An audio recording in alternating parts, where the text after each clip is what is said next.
Allô, la belle gang. Et c'est mercredi. Le moment de traverser l'Atlantique en une seconde.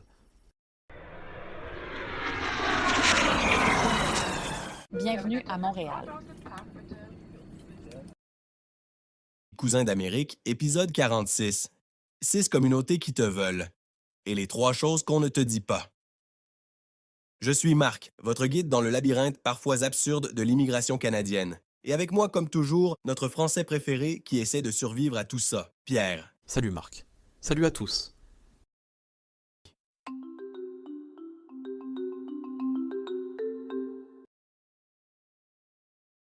Aujourd'hui, on sort du Québec. Et je vous préviens tout de suite. Cet épisode va vous donner de l'espoir pendant 10 minutes, puis vous ramener sur Terre pendant 5. Les deux sont nécessaires. Restez jusqu'au bout, surtout si quelqu'un vous a déjà dit « Pars en Ontario, c'est plus facile ».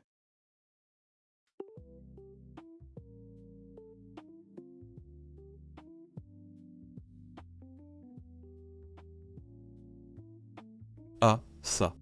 Pars en Ontario. Pars au Manitoba. Mon beau-frère, il est arrivé là-bas. Il avait un emploi en 3 semaines. J'ai entendu ça 100 fois. Mon cousin, lui, il est à Moncton depuis 2 ans. Et quand je lui pose la question, il répond jamais tout de suite. Il y a toujours un petit silence avant. C'est ce silence-là qui m'intéresse aujourd'hui. Reprenons depuis le début parce que ce silence a des raisons précises et vérifiables. 3 blocs. 1. Ce que le Canada veut en chiffres. 2. Les 6 portes qui existent vraiment comparées une par une. 3. Les 3 choses qu'on ne vous dit pas avant que vous fassiez vos boîtes. Et un mot avant de commencer. L'infolettre des cousins part maintenant de notre site francisationreussie.com. Les 6 communautés dont on parle aujourd'hui y sont listées avec les liens officiels.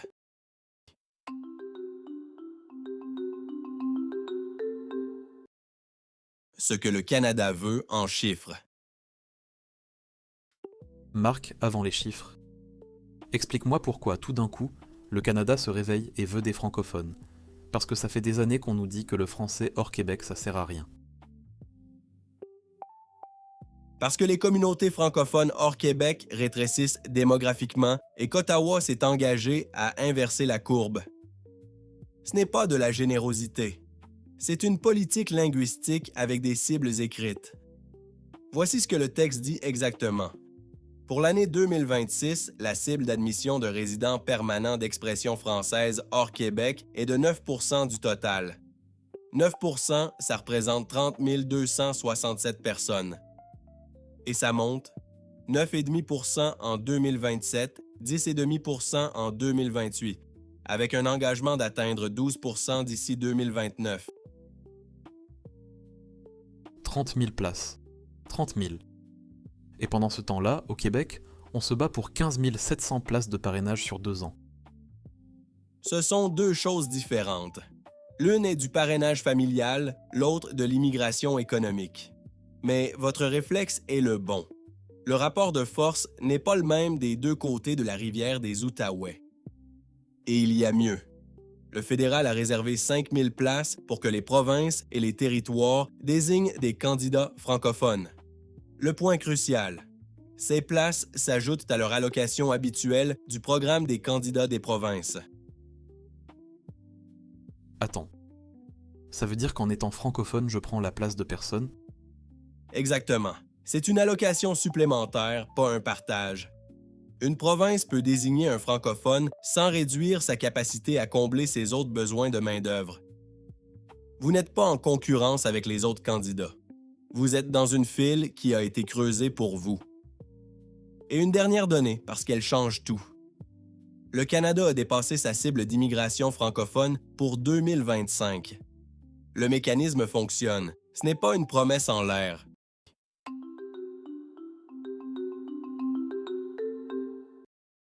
Les 6 portes comparées. Bon. Les portes. C'est tout, concrètement.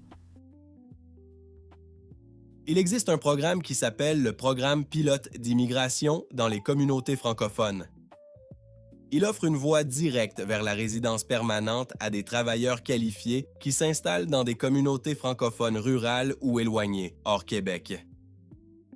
6 communautés y participent. Je vous les donne dans l'ordre d'est en ouest.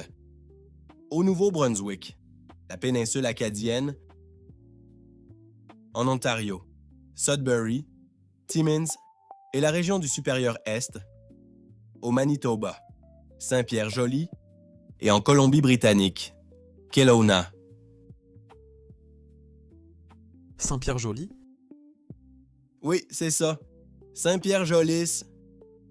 Je te jure que 90% des gens qui nous écoutent viennent d'entendre ce nom-là pour la première fois de leur vie.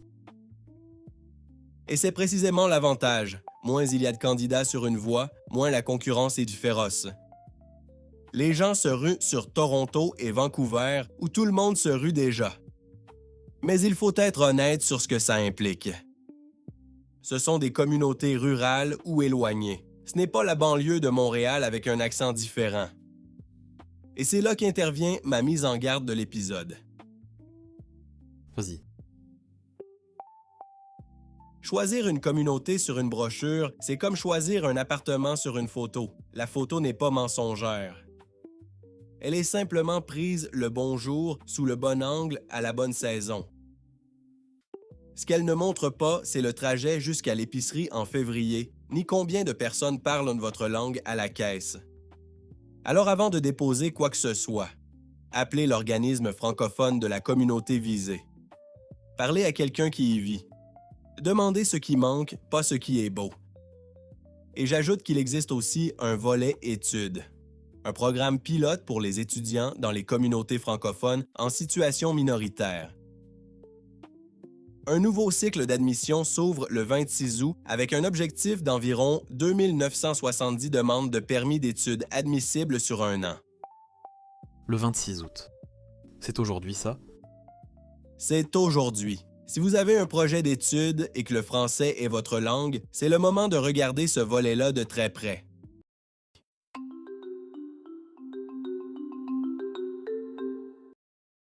Les 3 choses qu'on ne vous dit pas. Bon, le silence de mon cousin. On y arrive. On y arrive. 3 choses. Et je vais être direct parce que vous méritez mieux qu'une brochure. Première chose, un immigrant francophone sur 3 finit par quitter. Radio-Canada l'a documenté. Le Canada perd 35% de ses immigrants francophones. La tendance est particulièrement marquée au Québec et en Ontario. 1 sur 3. Donc on remplit un seau percé. On fait venir 30 000 personnes et il y en a 10 000 qui s'en vont. C'est une bonne image et le trou a un nom.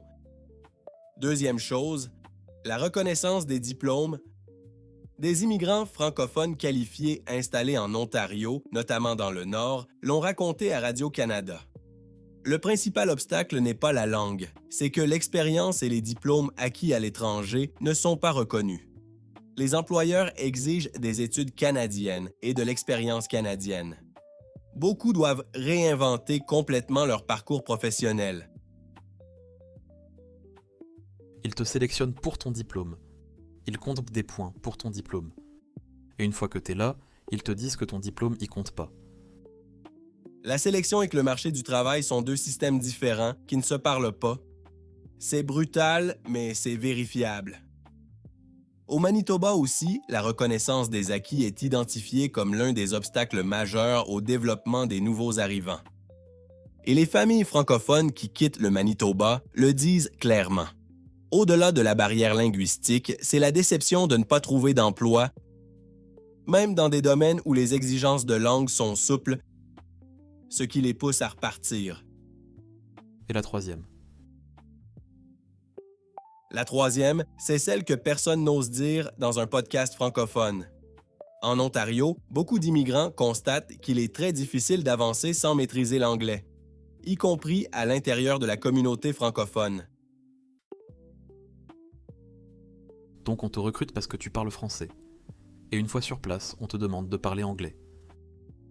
Dans beaucoup de milieux de travail, oui, et je préfère que vous l'entendiez ici, calmement, que de le découvrir à votre troisième entrevue. Mais je nuance parce que la nuance compte. Le français vous ouvre la porte d'entrée, la sélection, les points, les places réservées, les programmes pilotes. L'anglais vous ouvre le bureau une fois à l'intérieur. Ce ne sont pas deux stratégies concurrentes. C'est une séquence. Le français pour entrer, l'anglais pour rester. Voilà. Et personne ne vous demande de choisir.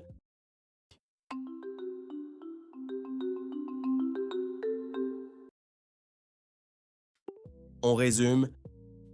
Le Canada vise 30 267 admissions francophones hors Québec cette année, avec 5 000 places provinciales réservées qui ne retirent la place de personne. 6 communautés offrent une voie directe. La péninsule acadienne, Sudbury, Timmins, le Supérieur-Est, Saint-Pierre-Joli et Kelowna. Et le revers. Un francophone sur 3 repart, les diplômes étrangers se heurtent à un mur. Et l'anglais reste souvent nécessaire au quotidien en Ontario.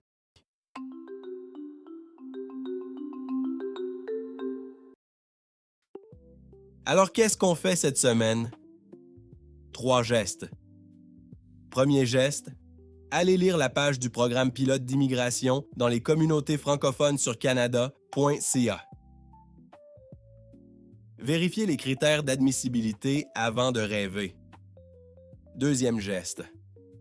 Choisissez une communauté et appelez son organisme francophone.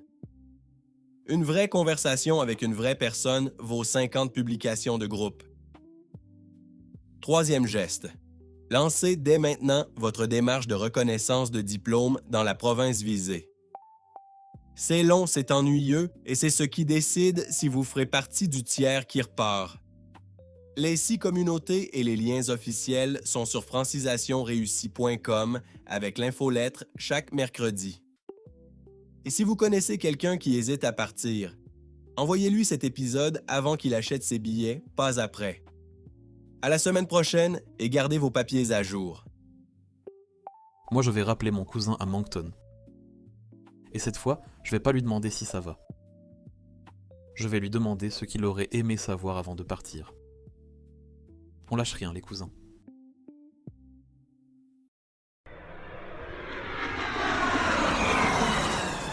Voilà. Merci de choisir de pratiquer votre français avec moi et à la semaine prochaine pour un nouvel épisode. Et comme toujours, je vous souhaite le plus beau des succès dans votre intégration en français. Ne lâchez surtout pas.